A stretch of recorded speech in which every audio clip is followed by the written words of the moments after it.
Oke, salam sehat untuk semua yang sudah berkenan mampir di video saya. Yang kali ini saya akan sharing informasi tentang topik penilaian akuntansi keuangan, lebih kepada investasi dan pasar modal ya. Jadi di video sebelumnya saya sudah mencoba untuk sharing informasi tentang publikasi Bursa Efek Indonesia yang cukup penting ya buat berbagai pihak termasuk mahasiswa yang mempelajari keuangan perusahaan. Nah, kalau misalnya hari ini saya akan sharing informasi dan pengalaman tentang topik penelitian akuntansi keuangan. Diharapkan nih dari video ini teman-teman yang saat ini sedang berprogres untuk menyelesaikan studi dan mulai untuk menyusun proposal penelitian, maka boleh tonton video ini sampai selesai sehingga informasi dan tips-tipsnya bisa teman-teman dapatkan. Nah, amin ya. Kita doakan semoga teman-teman yang saat ini sedang menyusun proposal skripsi, sedang bimbingan atau sedang sibuk memikirkan ya apa yang akan ditulis. Nah, mudah-mudahan dari video ini bisa mendapatkan titik terang untuk memulai dan menyusun proposalnya. Oke, kita langsung saja untuk melihat ruang lingkup penelitian akuntansi. Nah, saya kebetulan menyelesaikan pendidikan sarjana dan juga pasca sarjana di bidang akuntansi gitu ya. Jadi pengalaman dan progres saya menyelesaikan studi itu tentu salah satunya ada dalam bidang penelitian. Maka dalam status sebagai kejuruan akuntansi atau prodinya akuntansi gitu ya, ada beberapa skop yang bisa kita jadikan sesuatu untuk dilakukan penelitian. Ada akuntansi keuangan, ada akuntansi publik ya, ada akuntansi manajemen, akuntansi perpajakan, bahkan akuntansi syariah. Nah, beberapa dari bidang ini kita bisa menelusuri sebenarnya celah-celah atau peluang untuk sebuah riset penelitian ataupun untuk skripsinya.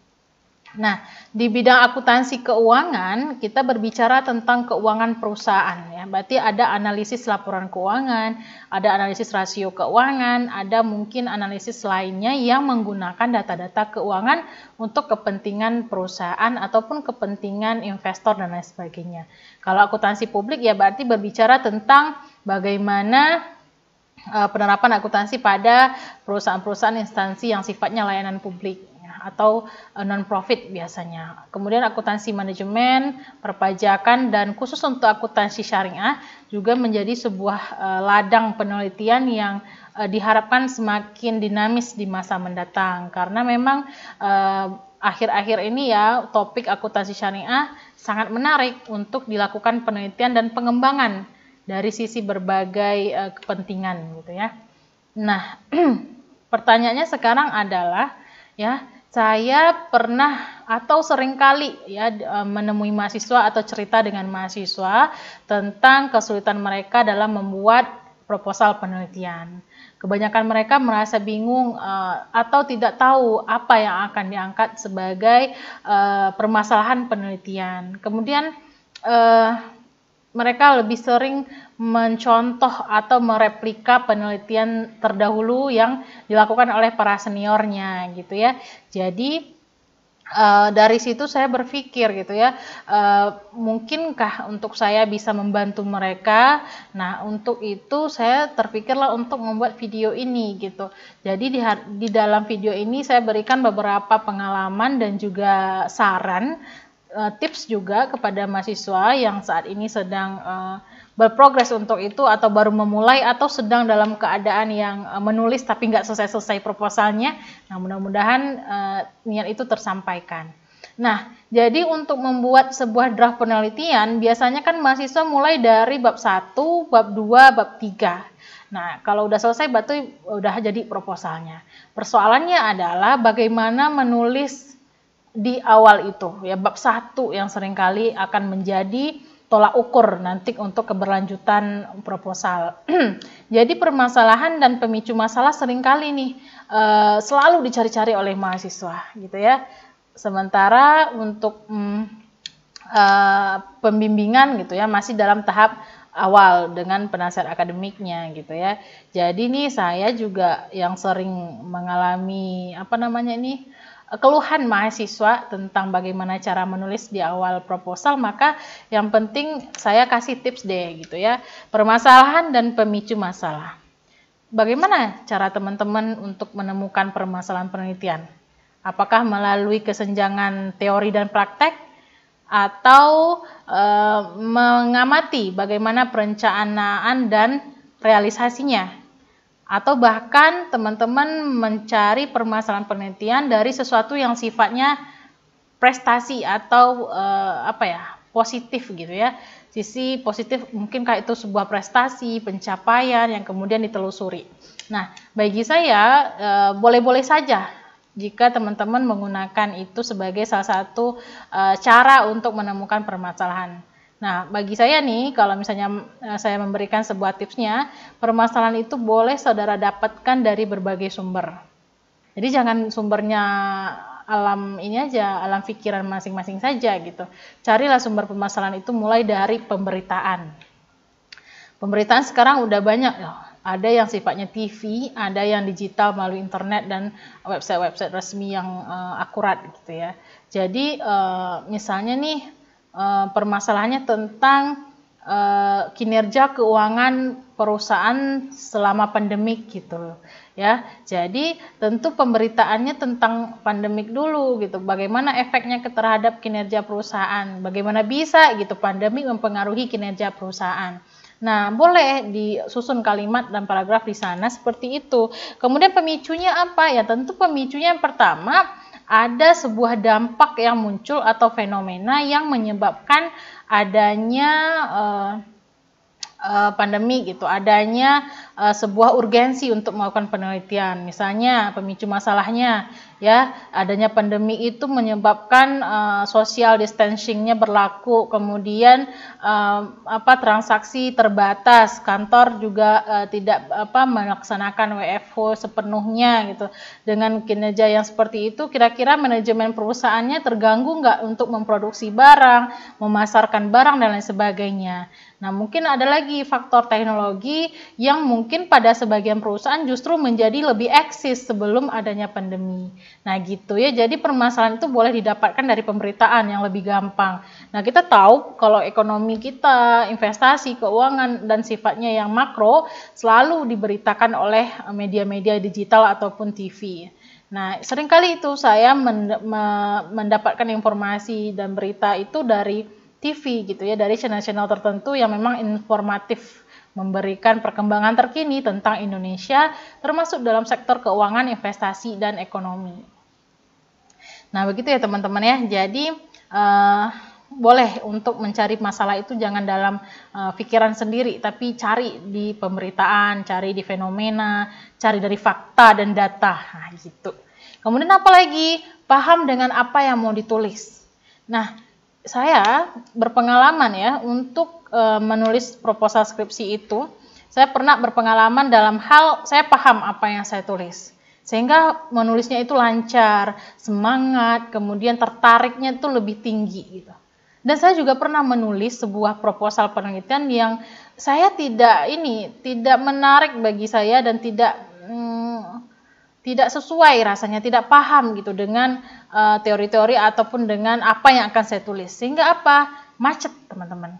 Nulisnya macet. Kok bisa gitu? Iya, semangatnya kurang, antusiasnya juga rendah, kemudian semangatnya apalagi. Sehingga saya sering bawa tidur proposalnya, kemudian juga sering mengabaikan gitu apa yang diberi nasihat oleh pembimbing, sehingga itu yang menjadi kendalanya. Sehingga apa? Teman-teman perlu paham dengan apa yang mau ditulis. Maksudnya gimana? Ya, misalnya nih dari satu atau beberapa mata kuliah yang sudah dipelajari, ada satu mata kuliah yang serasa teman-teman itu, oh ini menarik, oh saya tertarik untuk menelusurinya lebih lanjut.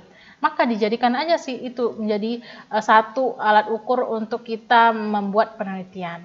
Kendati nanti akan banyak hal lain yang akan mempengaruhi penulisan proposal gitu ya. Jadi setidaknya kita paham dulu deh apa yang kita mau teliti. Misalnya saya meneliti tentang saham syariah. Maka ya sedikit banyaknya cari tahulah saham syariah itu seperti apa, bagaimana kriterianya, perdagangannya bagaimana dan lain sebagainya. Nah, kendati ada beberapa pendapat yang berkeyakinan bahwa tidak harus ya kita memahami full tentang suatu objek yang akan kita tulis sebagai penelitian ya. Meskipun kita melakukan penelitian ya cukup dengan aspek yang kita perlukan saja. Nah, it's okay sih sebenarnya, tapi kan ini untuk sebuah penelitian yang benar-benar kita lakukan dan untuk meningkatkan penguasaan skripsi nantinya. Nah, berikutnya tipsnya adalah teman-teman sebelum mulai nih membuat draft penelitian berupa proposal, maka perlu dulu mampu membayangkan alur penelitian dari awal sampai akhir. Jadi bagaimana gitu? Jadi kita tuh mesti berusaha untuk bisa membayangkan, oh saya mau penelitian tentang kinerja keuangan. Saya butuh data keuangan. Datanya bisa diakses di website bla bla bla. Kemudian nanti proyeksi metodologi yang akan saya gunakan menyesuaikan dengan metodologi yang sudah ada. Nah, kemudian bayangan hasil nanti, ini saya kira kinerja keuangannya naik, tumbuh, berkurang, atau lain sebagainya. Nah, itu harus bisa dibayangkan teman-teman, supaya apa? Kita tahu apa yang akan kita lakukan. Nah, ini cara cepatnya di mana? Ya baca aja jurnal-jurnal penelitian yang relevan, yang akan membantu teman-teman untuk menulis. Nah, gitu caranya. Jadi, dengan sering membaca jurnal, ya kita buat aja ringkasan jurnalnya. Judulnya apa, topik permasalahannya di jurnal itu apa, kemudian metodologi digunakannya apa, hasilnya bagaimana. Nah, dengan belajar seperti itu, semakin banyak jurnal penelitian yang saudara baca atau teman-teman baca, insya Allah membantu nanti untuk penulisan proposalnya. Nah, boleh nih yang skopnya nasional ataupun internasional.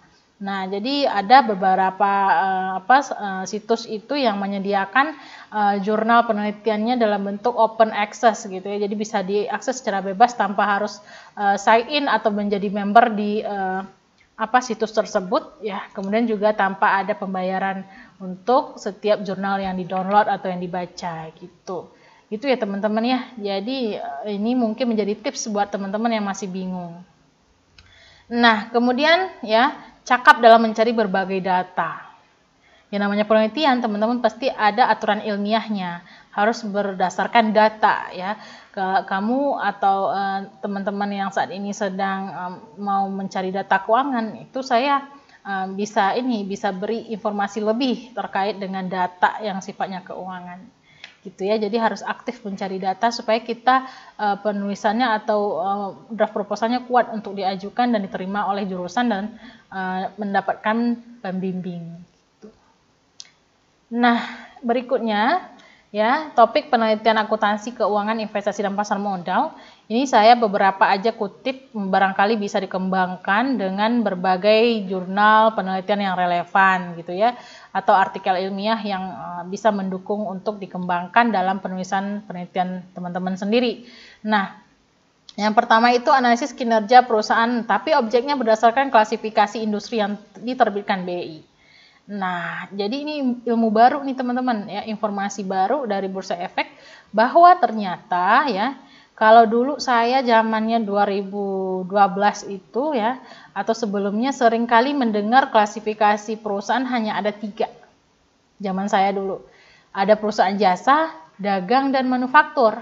Nah, ternyata semakin saya mempelajari dan mengikuti informasi, ternyata klasifikasi industri ada versi Bursa Efeknya itu lebih luas lagi, lebih cakep lagi lah gitu. Sehingga kita bisa memperluaskan jangkauan objek penelitian kita. Jadi kalau misalnya seniornya mengkaji tentang kinerja keuangan perusahaan manufaktur, kinerja keuangan perusahaan bank, kinerja keuangan perusahaan perdagangan, properti. Nah, itu masih yang standar, yang tradisional. Boleh nanti teman-teman ajukan analisis kinerja keuangan perusahaan berdasarkan klasifikasi industri ya yang sifatnya teknologi misalnya, yang sifatnya di sektor pariwisata atau di sektor tambang gitu, atau di sektor saham syariah Indonesia. Banyak teman-teman, ada 40 indeks saham yang diterbitkan Bursa Efek Indonesia untuk dijadikan acuan dalam pemilihan perusahaan tercatat. Nah, Artinya apa? Data keuangannya juga tersedia berarti. Nah, itu dia ya. Kemudian ada analisis saham syariah dengan pendekatan regulasi atau perdagangan sahamnya. Nah, banyak nih saya temui oleh mahasiswa yang penelitiannya itu tentang saham perusahaan. Berarti perdagangannya boleh, kinerja sahamnya bisa. Kemudian apa lagi? Pendekatan regulasi berarti ada aturan-aturan yang dijadikan sebagai alat analisis dan sebagainya. Boleh-boleh saja teman-teman. Ya, dengan syarat apa? Dengan syarat tahu ilmu basic pasar modal dan pergerakan harga saham. Kalau itu tahu, teman-teman bisa lakukan penelitian lebih lanjut tentang analisis fundamental dan teknikal saham. Ini sudah saya pernah terbitkan jurnalnya bersama dosen lain gitu ya. Dan alhamdulillah sudah di-citation sama yang membaca gitu, sama pengguna. Jadi analisis fundamental dan teknikal ini ya, saya jamin ya, ini banyak bisa ditemukan referensi jurnalnya di Google Engine gitu ya. Kemudian teman-teman bisa belajar dulu nih dengan pasar modal sehingga tahu fundamental dan teknikal sahamnya lebih detail sehingga peluang untuk penelitiannya lebih besar. Lah kok penelitiannya terlihat agak kompleks ya atau agak susah? Nah, tidak teman-teman. Kalau misalnya teman-teman itu tahu caranya atau tahu informasinya. Nah, penelitian-penelitian ini bisa dirangkum dalam pendekatan kualitatif dan kuantitatif. Kemudian data yang digunakan keuangan investasi dan pasar modal yang diterbitkan oleh Statistik Bursa Efek Indonesia. Nah, jadi Bursa Efek Indonesia itu sangat banyak data statistiknya teman-teman. Kalau teman-teman ada perlu data keuangan yang perusahaan tercatat di Bursa Efek, nah boleh hubungi saya langsung atau konsultasi langsung dengan saya gitu ya. Insya Allah saya akan bantu gitu. Nah, kemudian ya penelitian ini sifatnya sifatnya menggunakan data sekunder ya. Kemudian dari itu teman-teman bisa langsung nih cek ya publikasi Bursa Efek Indonesia itu yang tadi saya sebutkan banyak ya. Ada salah satunya digital statistik beta. Sudah pernah dengar? Sudah pernah akses atau sudah pernah memanfaatkan datanya? Saya kira informasi ini baru ya bagi teman-teman yang alhamdulillah ya bergabung menonton video ini. Nah, di digital statistik beta ini teman-teman bisa download banyak data yang dibutuhkan terkait dengan pasar modal Indonesia, perdagangan saham, kinerja keuangan, bahkan dari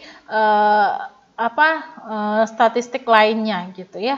Nah, ada banyak nih teman-teman, nanti kita bisa cek langsung dari website Bursa Efek Indonesia. Kemudian ya di sini juga banyak pilihan ya, ada statistik highlight dan sebagainya. Dan yang paling penting nih buat mahasiswa akuntansi dan yang relevan dengan keuangan, ini dia, listed company 2021 ya. Ini data financial data dan rasio itu paling banyak digunakan mahasiswa untuk melakukan pengumpulan data keuangan perusahaan. Ya, kenapa? Karena bisa juga sih sebenarnya dengan laporan keuangan. Namun untuk mengolahnya kembali itu kadang-kadang kan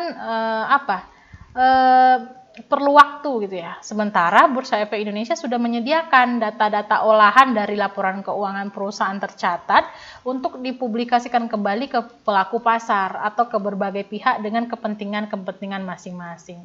Jadi nih di listed company 2021 misalnya ya, kita bisa lihat perusahaan yang listing di 2021 siapa saja gitu. Perusahaan A, B, C berapa banyak ada. Kemudian delisting stock. Nah, ini untuk menampilkan perusahaan-perusahaan yang melakukan delisting. Ada juga yang right offering, ada atau stock split dan reverse stock, atau additional listed share, atau yang paling penting ya, summary financial ratio by industry. Nah, kan pasti belum bisa ya atau belum pernah mengaplikasikan ini atau memanfaatkan channel ini, maka saya akan cobakan buat teman-teman semuanya ya. Bagaimana kita bisa mendapatkan data dengan banyak ya, dengan bervariasi, dan itu bisa kita gunakan untuk menjadi bahan penelitian. Gampang kan ya? Jadi nggak perlu lagi susah-susah untuk mencari penelitian lapangan, kendati itu juga punya kelebihan masing-masing ya, penelitian lapangan dengan penelitian yang sifatnya non lapangan. Tapi untuk kemudahan, apa salahnya kita memanfaatkan data-data sekunder untuk sebuah penelitian yang lebih menarik. Nah, berikutnya nih tips dan saran untuk mahasiswa akuntansi. 1. di tahap basic memanfaatkan data statistik tadi dan yang lainnya secara optimal. Kemudian pelajari lembaga pasar modal sejak dini secara sadar, bukan paksaan. Ya. Karena pasar modal itu banyak korelasinya dengan penelitian, dengan pengabdian, bahkan dengan sisi akademiknya gitu ya. Jadi pendidikannya banyak teman-teman.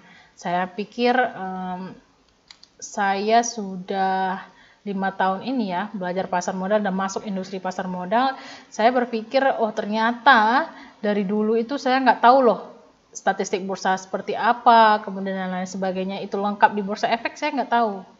Setelah saya mendalami dunia pasar modal, belajar demi belajar lagi, ternyata saya banyak tahu informasi yang mungkin teman-teman belum dapatkan, atau mungkin saya baru share hari ini supaya lebih banyak yang bermanfaat yang saya dapatkan ini untuk orang lain. Nah gitu ya.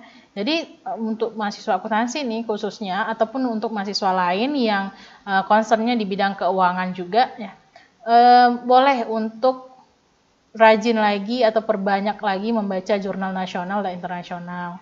Berani membuat ringkasan jurnal yang berkaitan dengan rencana penelitian. Nah ini membantu ya. Jadi kita mulai tahap awal itu mulai dari kumpulkan referensi dulu. Cari jurnal A, download, ringkas. Cari jurnal B, download, ringkas. Ya jadi dari situ nanti akan terlihat ya kekuatan kita untuk menulis seperti apa.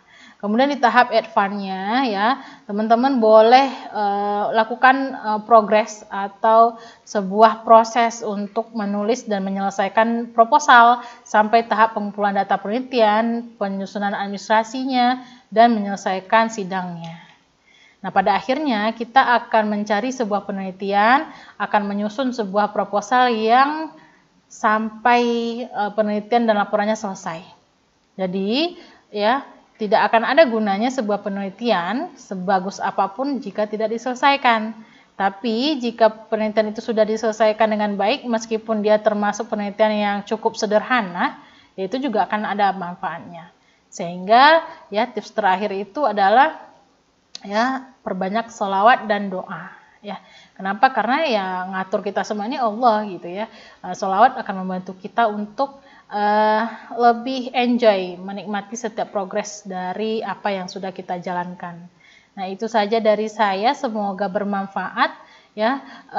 Kemudian untuk teman-teman yang merasa video ini bermanfaat dan cukup membantu, maka boleh untuk memberikan like dan komennya supaya kedepannya saya lebih semangat lagi nih, atau semakin bisa berkarya dengan lebih informatif dan juga solutif bagi banyak orang.